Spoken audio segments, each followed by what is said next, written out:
welcome to this first lecture within the Global Identity through Human Development Program Global ID. Today's lecture revolves around the emergence of an inclusive global consciousness in human development. This is the title.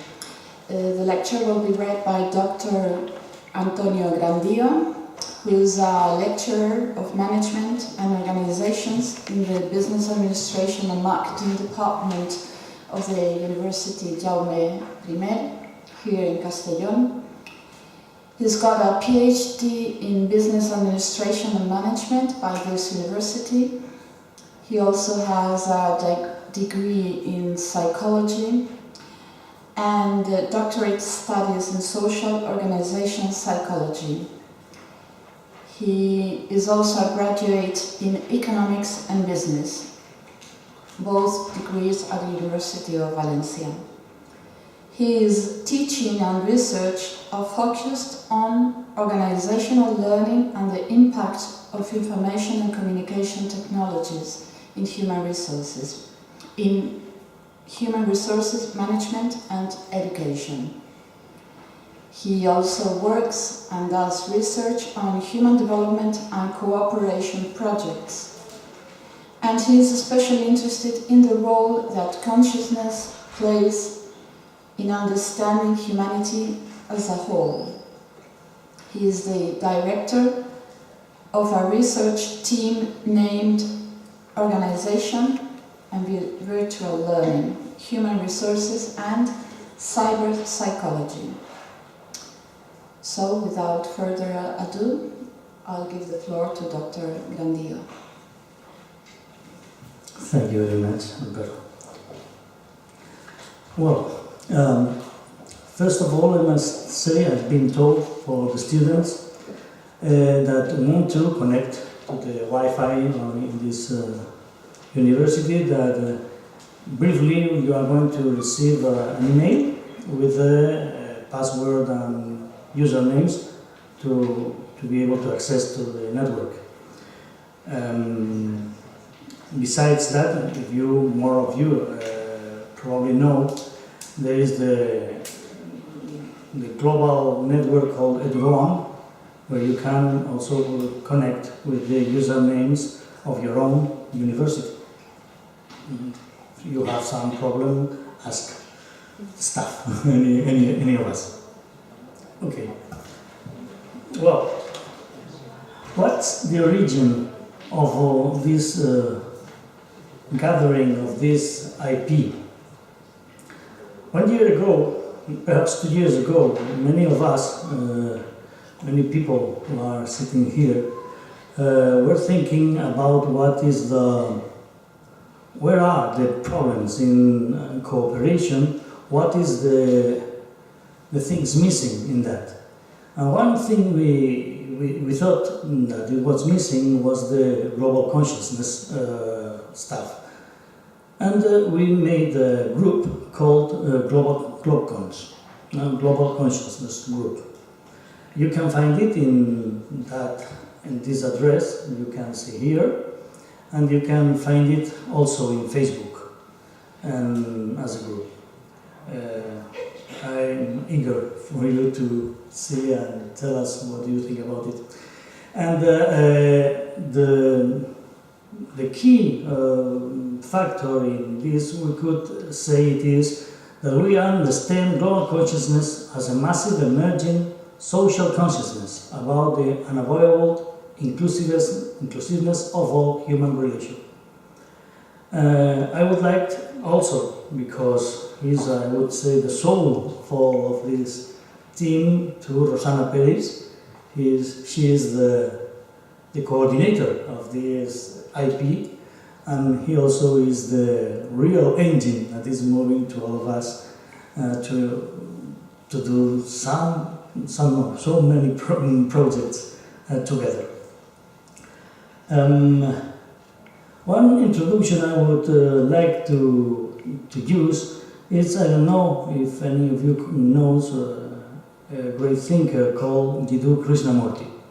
Krishnamurti is one of the greatest thinkers of the past century. He died in 1986, and is widely recognized for being a conspicuous person that talks about consciousness. I have chosen a little piece of his intervention in the United Nations, and I would like to listen to it before we start.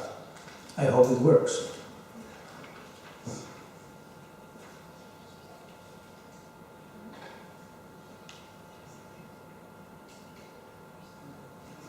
I must stop the video because of copyright stuff.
So, peace cannot possibly exist on this earth if there are nationalities,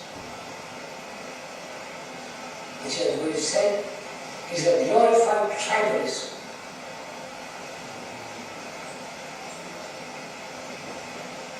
Nationalities give certain security. Man needs security, and he invests in nationalism or in a particular ideology or belief. Beliefs, ideologies, and so on have separated man.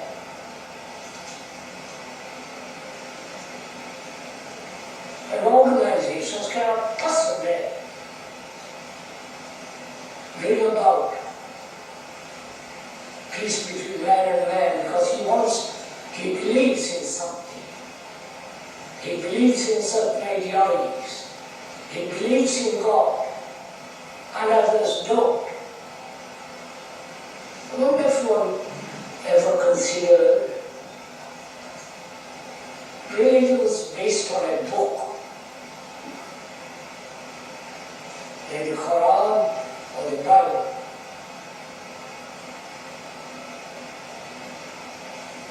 Become very bigoted, narrow, and fundamentalist. And religions like the Hindu and the Buddhist, there are many, many books, all considered sacred, real, straight from God's mouth. So, they are not so bigoted. They tolerate, they absorb. So there is this conflict going on. Those who rely, put their faith in books, and those who do not put their faith in any book. So the conflict between the book and those who accept multiple books. I wonder if one is aware of all this. And we're asking deeply, if you are serious at all, whether we do, and I, and those of us who are involved in organizations, can live at peace with each other. Peace requires a great deal of intelligence, not just demonstrations against a particular form of war, against a nuclear or whatever the atom bomb and so on. Those are the products of minds, brains that have entrenched in nationalism, in some particular form of belief, ideology. So they are supplying armaments to the powerful ones, the Russia, America, or England, or France, armaments to the rest of the world. And they also talk about peace, supplying at the same time armaments. It's a vast cynical world.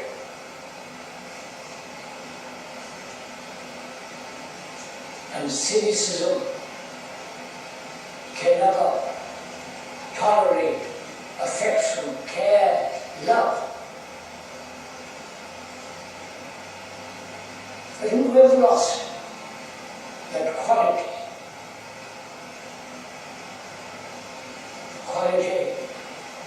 of compassion.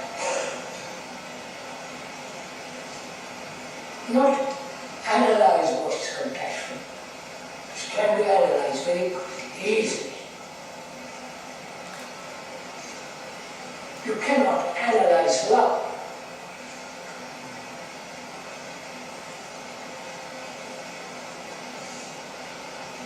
that is not within the limits of the brain. Or the brain is the instrument of sensation, is the center of all reaction and action. And we try to find peace, love within this limited area.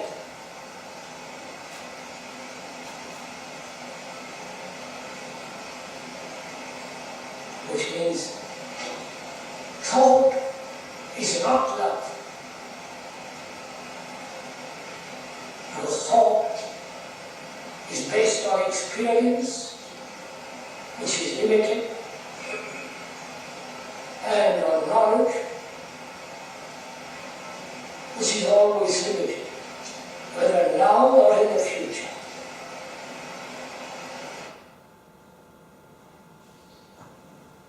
Okay, light, please.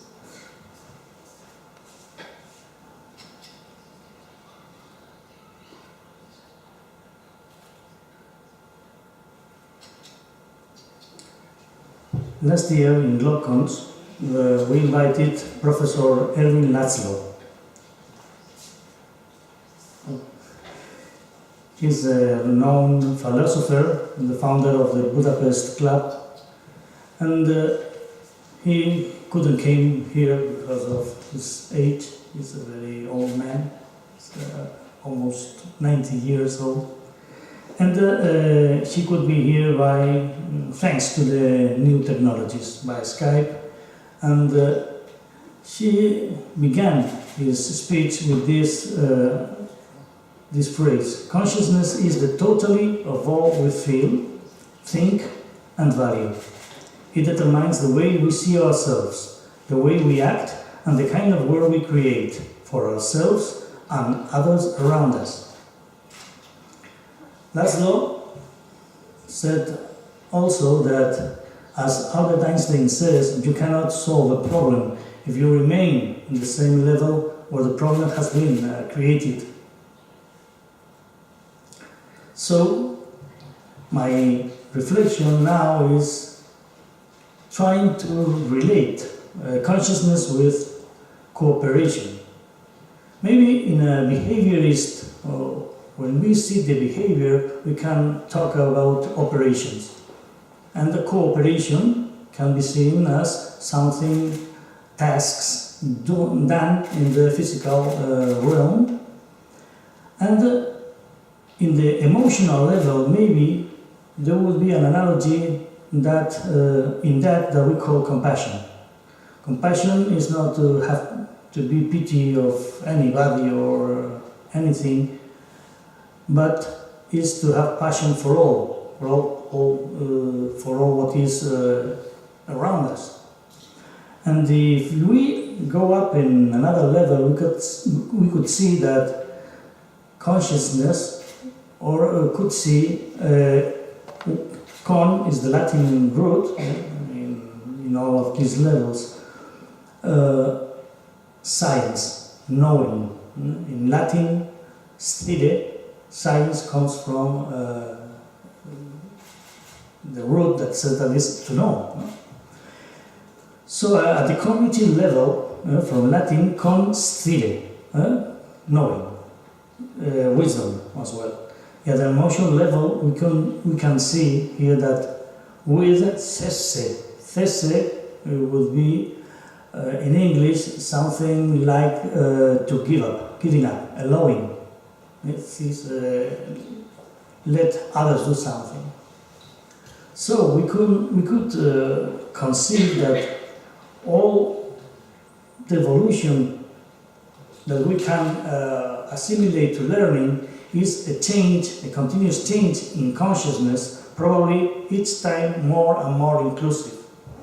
And probably you have all learned about necessities, the hierarchy of needs, maybe most known, the Maslow one, and for you, in development, the Maxneff matrix of needs. And we could postulate some relationship between consciousness and necessity. Probably necessity is the another face of the coin. Consciousness is with knowledge, with science, with knowledge of science called science, and necessity is the particular negation in Latin, necesse, ne stire.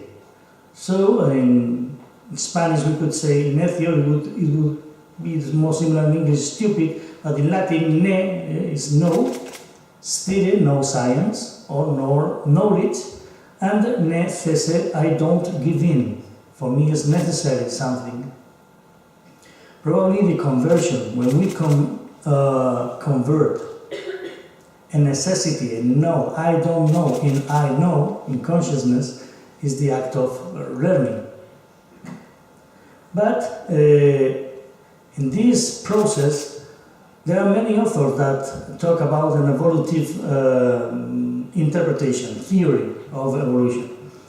One of them is, comes from Erwin Laszlo, that distinguishes four levels of consciousness in humanity that comes from the myth, what he calls mythos, theos, logos, and holos. Another very well-known theory is the spiral dynamics. I don't know if you know something about this, but there are many authors involved in this.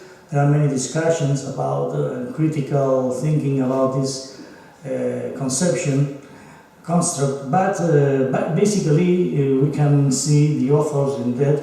Claire Graves is the initially author, very related to Maslow theories, and recently Chris Cowan and John Beck, and the also famous Ken Wilber that wrote the famous book, The Spectres of Consciousness. No? Let's see a little more detail is.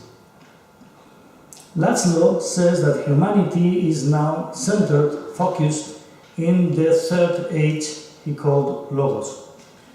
Before of the Logos consciousness, we have passed along the theos, based on theology and gods and usually some kind of divine origin of our consciousness and so on. And before of that there was the mythos stage as well. What is important is that nowadays, as Maslow says, we are centered in the Logos consciousness paradigm. This paradigm is narrow, as Laszlo said, fragmented, centered on parts and blind to the whole. We must shift from a fragmentary Logos to a planetary conception, Holos consciousness. You know, as I mentioned yesterday, a little that Holos comes from Greek, and in English, Holos you can find two roots. One could be the Holos in holy is sacred, and whole, that is totality. Maybe this consciousness is necessary if we want to go forward as human beings. Planetary consciousness is the knowing as well as the feeling of the vital interdependence and essential oneness of humankind, and the conscious adoption of the ethics and the ethos that entails this kind of consciousness.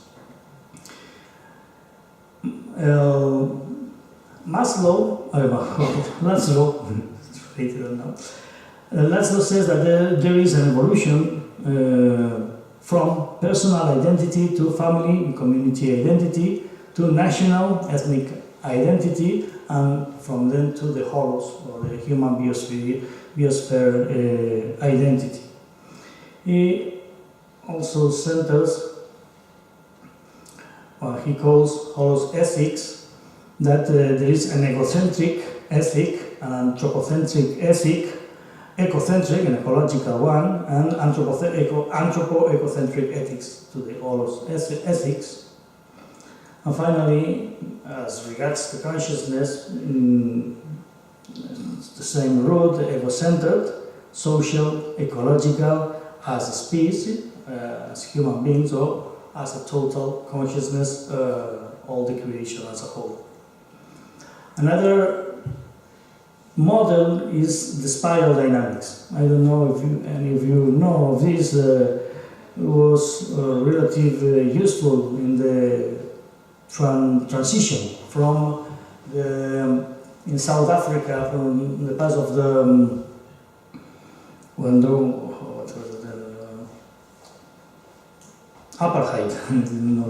When it ended the apartheid to a new state, this country, there was used this kind of theory to avoid conflicts and so on. What is key in this theory is that we are evolving in some kind of spiral in consciousness, and this consciousness can be divided in two main tiers. The first one, it arrives up to the green scale, that is what we call the green mime, that it's still rooted in survivance, living needs.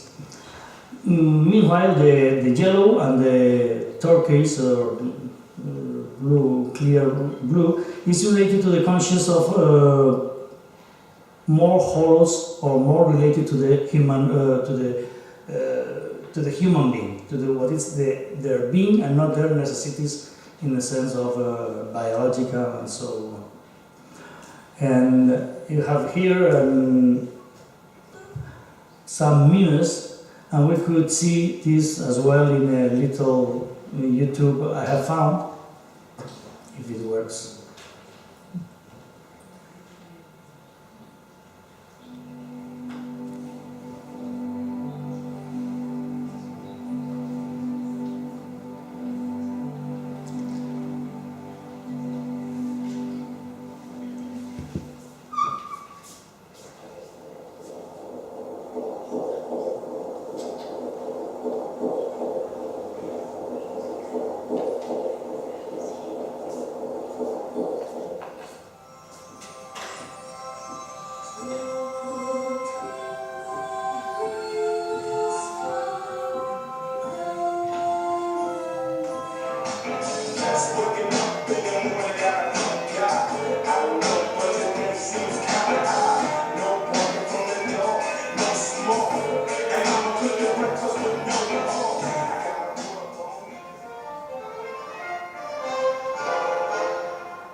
it's not the end.